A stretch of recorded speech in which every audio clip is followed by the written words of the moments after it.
Bienvenue dans cette nouvelle vidéo, j'espère que tu vas bien. Alors dans cette vidéo, je vais te parler de précipitation et de comment l'esprit de précipitation va tout simplement te faire échouer. Alors en fait, dans notre société, on a un gros problème, c'est qu'on est toujours pressé d'obtenir quelque chose, que ce soit dans tes achats, que ce soit peut-être dans ta réussite. On est toujours pressé, on veut toujours être plus rapide que ça prend de temps en règle générale, en réalité. Et tout simplement, on est mené à faire des actions irraisonnées. On est mené à faire des choix en fait qui ne sont pas bons parce qu'on est dicté par nos émotions. Donc j'insiste bien là-dessus, lorsque tu te précipites, en règle générale, tu n'es pas dicté du tout par ton juste raisonnement, tu es surtout dicté par tes émotions. Donc ça peut être des émotions positives, alors dans ce cas, c'est très bien. Donc dans ce cas, tu peux sans aucun problème être dicté par tes émotions. Mais par contre, si ce sont des émotions négatives, eh bien malheureusement, ça va se ressentir dans les décisions que tu vas prendre. Tu vas prendre de mauvaises décisions. Et lorsque tu prends de mauvaises décisions, eh bien en règle générale, qu'est-ce qui se passe? C'est que tu vas te retrouver dans des situations compliqué. Donc on va prendre l'exemple d'une personne qui est dans un supermarché, elle voit un objet qui est assez cher, donc qui est assez coûteux, et sur le coup elle se dit il me faut cet objet, il me faut cet objet. Donc c'est vraiment les émotions qui vont réagir, ça va être le design de l'objet ou alors peut-être la qualité de l'objet. Elle va l'acheter tout simplement parce qu'elle aura l'argent sur elle, elle va acheter cet objet et en fait le lendemain ou peut-être 2, 3, 4 jours après elle va se rendre compte ouais, mais cet objet, je l'ai acheté, j'ai payé quand même un certain prix, mais ce n'était pas forcément quelque chose qui m'était utile dans ma vie de tous les jours. Donc ça, c'est très important. Donc cette personne a vraiment agi sous le coup de l'émotion. Alors que peut-être si elle s'était posée, elle avait réfléchi un petit moment, voilà, on y reviendra à la suite de la vidéo sur ça, mais si elle avait réfléchi un petit moment, peut-être qu'elle ne l'aurait pas acheté. Donc voilà, c'est pour te dire que tu risques vraiment de tomber dans des pièges qui sont idiots, des pièges qui auraient largement pu être évités si tu avais bien réfléchi auparavant. C'est comme par exemple lorsque tu prends une décision en tant qu'entrepreneur, eh bien il va falloir que tu réfléchisses avant. Ne pars pas sous le coup d'une émotion, n'arrête pas ta chaîne YouTube par exemple parce que tu as un hater qui t'a bombardé de dislikes tes vidéos, qui t'a laissé un mauvais commentaire. Non, ça c'est une décision qui est prise sous le coup de l'émotion et malheureusement eh bien, tu vas abandonner ton projet alors qu'en fait tu aurais très bien pu continuer, il suffisait juste de passer le cap. Donc voilà, ça c'est un exemple bien concret pour t'illustrer ça, pour que tu ne te laisses vraiment pas dicter par tes émotions mais laisse-toi plutôt dicter parce que ton esprit va te dire. Alors il y a certaines personnes qui vont te dire il faut se laisser dicter par ses émotions. Ok, il n'y a pas de souci, tu peux te laisser dicter par tes émotions, mais essaye de te laisser dicter par tes émotions, comme je te l'ai dit juste avant, positives. Ne te laisse pas dicter par des émotions négatives qui vont vraiment te pourrir tes résultats. L'autre chose qui risque d'arriver si tu es toujours en train de prendre de mauvaises décisions, c'est que tu vas te sentir frustré.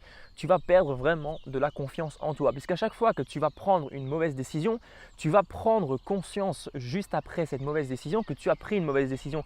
Et qu'est-ce qui va se passer dans ton esprit? Tu vas te dire ok, je suis incapable de prendre de bonnes décisions, donc je ne peux pas réussir, donc je ne peux pas progresser dans ma vie de tous les jours. Donc tu vas être en perpétuelle frustration et ça c'est vraiment gênant pour un entrepreneur. Tu vas toujours te sentir victime de toi-même et ça c'est très mauvais, c'est très préjudiciable. Maintenant on va voir les différents remèdes à la précipitation puisqu'à la base je suis quand même quelqu'un de très précipité. Je prends souvent des décisions à la va-vite, à la légère même, surtout lorsque je fais des achats. Ça m'est déjà arrivé de faire des achats juste compulsifs et je me suis retrouvé dans des situations vraiment compliquées. Donc pour éviter ce genre de situation, eh bien je t'invite à suivre les points que je vais te donner dans cette vidéo. Donc la première chose, lorsque tu es toujours quelqu'un de précipité, essaye vraiment de canaliser tout ça.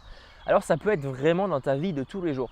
Dans toutes les décisions que tu vas prendre dans toutes tes journées, eh bien essaye de réfléchir ces décisions. Essaye de vraiment les canaliser un maximum. Donc par exemple, tu es au supermarché, tu vois un bel objet, eh bien au lieu de l'acheter tout de suite, tu vas essayer de réfléchir avant.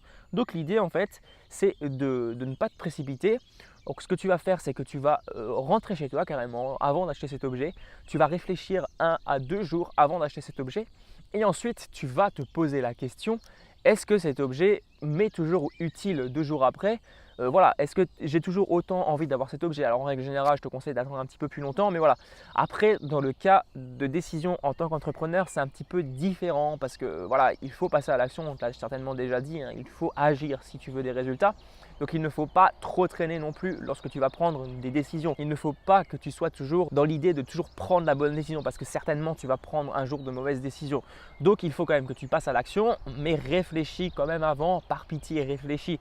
ne fais pas les choses inconsidérées, ne fais pas des choses qui au final n'ont pas de sens et des choses qui risquent tout simplement, enfin dont tu sais pertinemment que ça va te rapporter de mauvais résultats. Ensuite, ce que tu peux faire, c'est de faire passer, comme je te l'ai dit avant, ta raison avant tes émotions. Donc essaye toujours de réfléchir au-dessus de tes émotions, c'est quelque chose qui se travaille. Donc notamment dans le cas que je t'ai cité juste précédemment, entraîne-toi au fur et à mesure par des petites actions, par des petites décisions. Donc tu vas réduire au fur et à mesure tes décisions émotionnelles et tu vas de plus en plus augmenter tes décisions rationnelles. À chaque fois que tu veux prendre une décision, essaye également de peser le pour et le contre. Donc tu vas réfléchir. Tu veux prendre une décision bien précise, et bien tu vas lister carrément sur une feuille de papier les avantages et les inconvénients. Ok, au début, ça peut prendre du temps. Alors après, au bout d'un certain temps, ça va être beaucoup plus facile pour toi de prendre des décisions raisonnables une fois que tu auras l'habitude. Mais au début, c'est un petit peu difficile. Donc prends une feuille de papier, pèse le pour et le contre, tu regardes tous les avantages, tous les inconvénients. Et si tu as plus d'inconvénients que d'avantages, et bien tout simplement tu supprimes la décision, c'est pas plus compliqué que ça, tu ne la prends pas. Donc si c'est par exemple un objet qui te plaisait, ça ne te procure que des désavantages, et bien tu les supprimes. Et je t'invite bien sûr à être honnête avec toi-même. Ne liste pas des avantages, en fait des faux avantages ou des faux désavantages. Essaye vraiment de rentrer en profondeur des avantages et des désavantages, c'est très important. Moi au début, j'essayais de me persuader que ça allait avoir plein d'avantages pour moi, parce que lorsque tu es sur le coup d'une émotion, et bien tu te dis ouais, ça va être super, tu vois juste le côté positif, mais le côté négatif en fait tu ne le vois plus, c'est carrément occulté.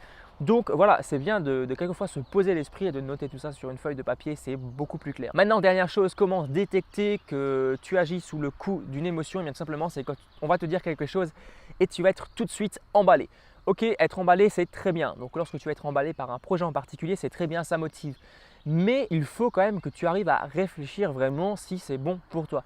Est-ce que tu arriveras peut-être à utiliser cette décision encore sur le long terme? Est-ce que si tu te lances aujourd'hui sur un projet en particulier, peut-être le dropshipping, alors tu as pas mal de gens qui te présentent des chiffres hallucinants sur le dropshipping et la plupart de leurs followers eh bien, se lancent tête baissée dans le dropshipping parce qu'ils ne voient que l'aspect financier.